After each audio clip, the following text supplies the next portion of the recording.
ধীরগতিতে নামছে বন্যার পানি, দুর্গত এলাকায় লাখো মানুষের মানবেতর দিন যাপন, বাড়ছে পানিবাহিত রোগবালাই।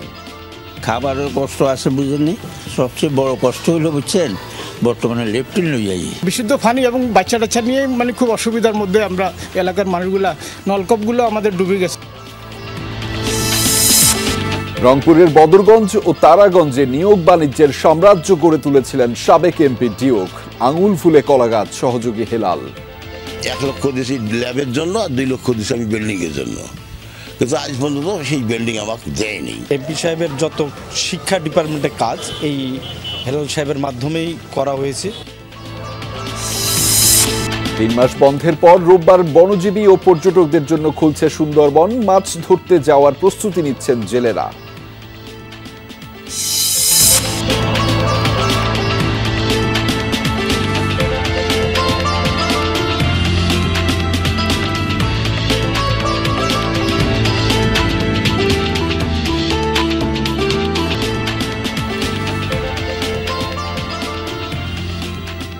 দর্শক, আমন্ত্রণ সংবাদ সারা দেশের আয়োজনে আপনাদের সঙ্গে আছি আমি আহমেদ রেজা। এতক্ষণ শিরোনাম দেখছিলেন, এবার জানাচ্ছি বিস্তারিত। বন্যা কবলিত লক্ষ্মীপুর, কুমিল্লা, নোয়াখালী ও ফেনী থেকে ধীর গতিতে নামছে বন্যার পানি। মানবেতর দিন কাটাচ্ছে দুর্গত এলাকার লাখ লাখ বাসিন্দা। লক্ষ্মীপুরে বন্যার ধীর গতিতে নামায় এখনও ডুবে আছে 5 উপজেলার বিস্তীর্ণ এলাকা। চরম ভোগান্তিতে দিন কাটছে 10 লাখের বেশি মানুষের। দুর্গত এলাকায় খাদ্য ও বিশুদ্ধ পানির তীব্র সংকট দেখা দিয়েছে। সরকারি বেসরকারি উদ্যোগে ত্রাণ সহায়তা দেওয়া হলেও তা অপ্রতুল বলছেন দুর্গতরা। বন্যা কবলিত এলাকায় ছড়াচ্ছে পানিবাহিত নানা রোগবালাই। এদিকে কুমিল্লা সদর, বুড়িচং ও 14 গ্রাম থেকেও ধীর গতিতে নামছে বানের জল। তবে নাঙ্গলকোট, মনোহরগঞ্জ ও লাকসামে এখনও রয়েছে জলাবদ্ধ অবস্থায়। জেলার প্রায় 11 লাখ মানুষ পানিবন্দী রয়েছে। খাদ্য ও সুপেয় পানির সংকটে মানবেতর দিন কাটছে বাসিন্দাদের। 724টি আশ্রয় কেন্দ্র খোলা হয়েছে, যাতে আশ্রয় নিয়েছেন 76,000-এরও বেশি মানুষ। যেসব এলাকা থেকে বানের জল নেমেছে সেখানকার বাসিন্দারা ঘর মেরামতে ব্যস্ত রয়েছেন। খাওয়া দাওয়া নাই, কিছু নাই, কেউ চায় না, সব লই গেছে কই মতে। এভাবে আসি, আর কোনো খানা নাই, রান্না বাড়িও নাই। না খাই আছি আমরা না খাই আছি, কোনো লোকে তালাশ করে না করে। নোয়াখালীর দুর্গত এলাকা থেকেও পানি নামছে, তবে তা খুবই ধীর গতিতে। বাড়িঘর, রাস্তাঘাট ডুবে থাকায় চরম ভোগান্তি পোহাতে হচ্ছে বাসিন্দাদের। এখনও বিদ্যুৎ বিচ্ছিন্ন কিছু এলাকা। বন্যা কবলিত এলাকায় সরকারি বেসরকারি উদ্যোগে ত্রাণ সহায়তা দেওয়া হচ্ছে। এদিকে মুছাপুর ক্লোজার ধসের কারণে কোম্পানিগঞ্জে দেখা দিয়েছে নদী ভাঙন, হুমকিতে বাড়িঘর সহ বহু স্থাপনা।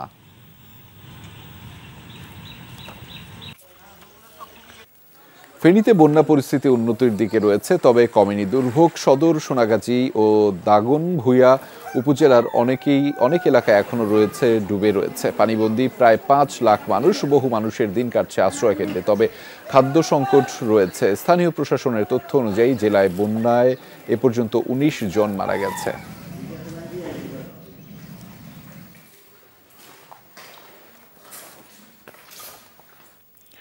দর্শক, বন্যা দুর্গত এলাকার খবর আপনাদেরকে সরাসরি জানাতে আমাদের সাথে যুক্ত রয়েছেন আমাদের সহকর্মীরা। লক্ষ্মীপুর থেকে এই মুহূর্তে যুক্ত রয়েছেন সহকর্মী আনিস কবির। তার মাধ্যমে জানাবো সেখানকার পরিস্থিতি। আনিস, পানি তো কমা শুরু করেছে, যদিও সেটি ধীর গতিতে রয়েছে। আশ্রয় কেন্দ্রে যারা উঠেছেন তারা কি বাড়ি ফিরতে শুরু করেছেন কিনা, বা কি অবস্থা তাদের? নিশ্চয়ই তাদের ভোগান্তি বা তাদের সাথে কথা হয়েছে আপনার, সেগুলোই বিস্তারিত জানতে চাই।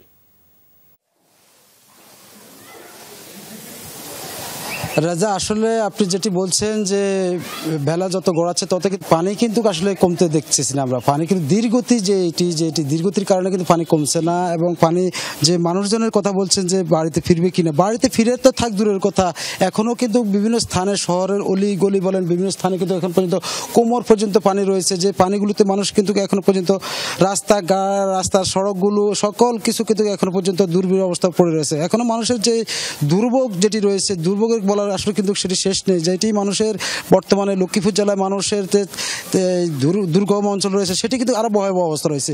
এটি কিন্তু আমি শহরে দেখাচ্ছি, শহরে পানকানে থাকলেও কিন্তু গ্রাম অঞ্চলে এবং দুর্গম অঞ্চলে কিন্তু মানুষের আরও ভয়াবহ অবস্থা রয়েছে, যেটিতে মানুষ স্থানীয়ভাবে আমরা দেখতে পাচ্ছি। এবং স্থানীয়রা বলছেন যে জেলা প্রশাসক এবং পানি উন্নয়ন বোর্ডের সমন্বয়হীনতার কারণে কিন্তু আসলে রহমতখালী খাল দিয়ে পানি কিন্তু আসলে ঠিক মতন যাচ্ছে না। কারণ পানি না যাওয়ার একটি মাত্র কারণ খালের বিভিন্ন অংশে এবং বিভিন্ন স্থানে বিভিন্ন জায়গায় কিন্তু পানি কিন্তু আটকে রয়েছে এবং পানি নামার কোনো সুযোগ দেখা যাচ্ছে না, যার কারণে কিন্তু লক্ষ্মীপুর জেলায় প্রশাসক এবং পানি উন্নয়ন বোর্ডের সমন্বয় করে দ্রুত যদি খালটি সংস্কার করে এবং খালের দুই পাশে যে অবৈধভাবে দখল করা আছে সেগুলো যদি একটু সংস্কার করে দেওয়া হয় তাহলে কিন্তু সেই পানিগুলো দ্রুত নামবে এবং মানুষের দুর্ভোগ লাঘব আসবে। তবে এখন পর্যন্ত পানির নামার কোনো বিকল্প দেখছে, বন্যা কিন্তু এখনো পরিস্থিতি অবনতি রয়েছে বলে লক্ষ্মীপুর জেলাতে আমরা দেখতে পাচ্ছি।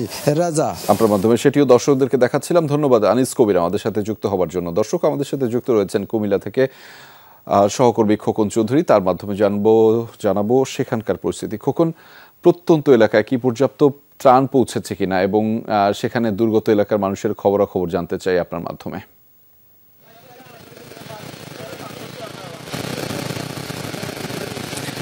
রাজা, আসলে এর আগের সংবাদে আমরা জানিয়েছিলাম জেলার কিন্তু 14টি উপজেলার মধ্যে 3টি উপজেলার মানুষ কিন্তু এখনো পানি অবস্থায় রয়েছে। আমি এখন যে জায়গাটিতে দাঁড়িয়ে রয়েছি এটি মনোহরগঞ্জ উপজেলার 22গাঁও ইউনিয়ন। এখানে কিন্তু আমরা সাধারণ মানুষের সঙ্গে কথা বলে যেটি জেনেছি গত 8 থেকে 9 দিন ধরেই কিন্তু তারা এমন পানি অবস্থায় ভেসে বেড়াচ্ছে। অর্থাৎ আমরা পায়ে হেঁটে যতদূর সম্ভব আমরা কিন্তু চেষ্টা করছি মানুষের দুর্ভোগগুলি তুলে ধরার জন্য। তবে এখন পর্যন্ত যতটুকু আমরা জেনেছি আসলে এই এলাকায় কিন্তু এখন পর্যন্ত সরকারিভাবে কোনো ধরনের কোনো ত্রাণ সহায়তা পায়নি এবং সাধারণ মানুষ যারা রয়েছেন এখানে বিত্তবান তারা কিন্তু আসলে এলাকাবাসীর পক্ষ থেকে এবং প্রবাসীদের পক্ষ থেকে কিন্তু কিছু ত্রাণ তারা সংগ্রহ করেছেন এবং কিছু কিছু বাড়িতে পৌঁছে দিয়েছেন। তো সব মিলিয়ে আসলে এইসব এলাকার যে বানের পানি সেটিও কিন্তু নামছে না। বলছেন যে আসলে এই এলাকার বিশেষ করে খালগুলো যেভাবে বিগত সরকারের আমলে দখল করে রাখা হয়েছে, এই খালের পানি খাল পরিষ্কার না হয় কিন্তু খাল দিয়ে পানি যেতে পারছেন না, ফলে কিন্তু তারা 1 সপ্তাহের অধিক ধরে কিন্তু আসলে পানিতে ভুগছেন। তো তারা চাচ্ছেন তারা যাতে দ্রুত এই এলাকায় ত্রাণ পান এবং পাশাপাশি বিশুদ্ধ পানির প্রয়োজন হয়ে পড়েছে। রাজা, যেটা এই মুহূর্তে খুব প্রয়োজনীয় হয়ে দাঁড়িয়েছে। ধন্যবাদ আমাদের সাথে যুক্ত হওয়ার জন্য। চট্টগ্রামে দুর্বৃত্তদের গুলিতে 2 জন নিহতের ঘটনায় এখনও মামলা হয়নি। বৃহস্পতিবার সন্ধ্যায় কুয়াইশ বুড়িশচর সিটি কর্পোরেশন কলেজ এলাকায় নাহার গার্ডেনের সামনে গুলি করে হত্যা করা হয় আনিস ও কায়সারকে। প্রত্যক্ষদর্শীরা জানিয়েছেন শহর থেকে নিজ বাড়িতে ফেরার পথে তাদের উপর হামলা করা হয়। ঘটনাস্থলে মৃত্যু হয় আনিসের। পালানোর চেষ্টা করলে কায়সারকেও এলোপাথারি গুলি ছোড়া হয়, পরে সে মারা যায়।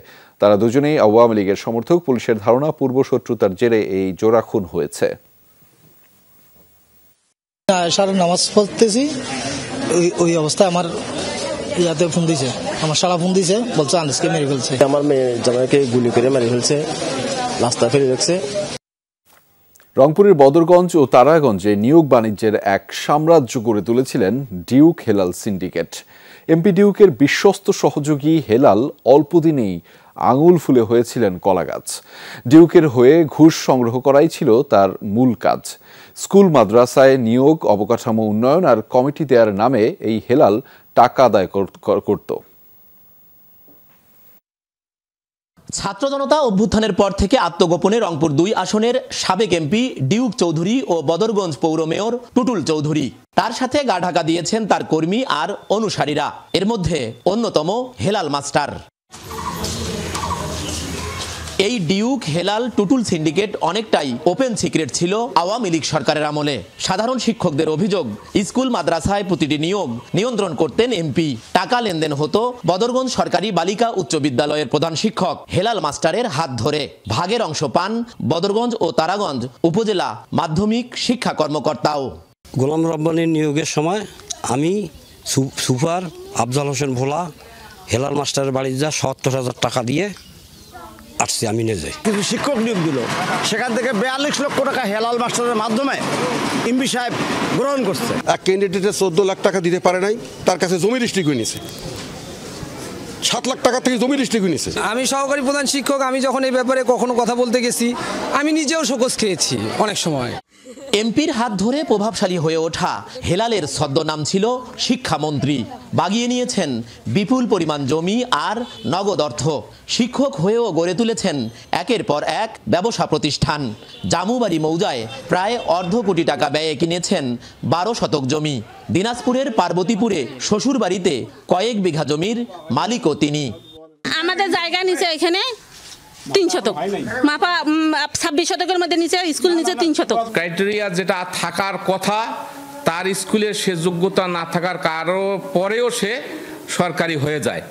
ডিউক হেলাল সিন্ডিকেটের বিরুদ্ধে শতাধিক স্কুল ও মাদ্রাসায় গত 10 বছরে 500 জনেরও বেশি নিয়োগের অভিযোগ আছে।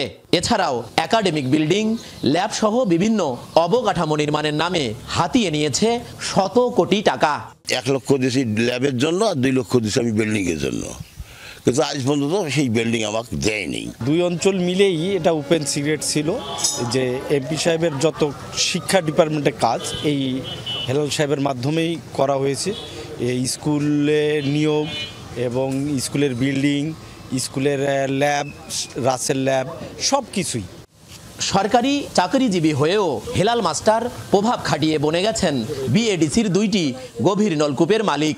হাই স্কুলের হেলাল স্যার, হ্যাঁ হ্যাঁ উনি কিনছে এটা। হ্যাঁ, ডিপ আছে, ডিপের টাকা আগত বুঝি স্লিপ করি নাই, আগত টাকা নিয়ে তারপরে পানিকে গিয়ে ওদিনকে যা পানি ছেলেস ভুঁইয়ত।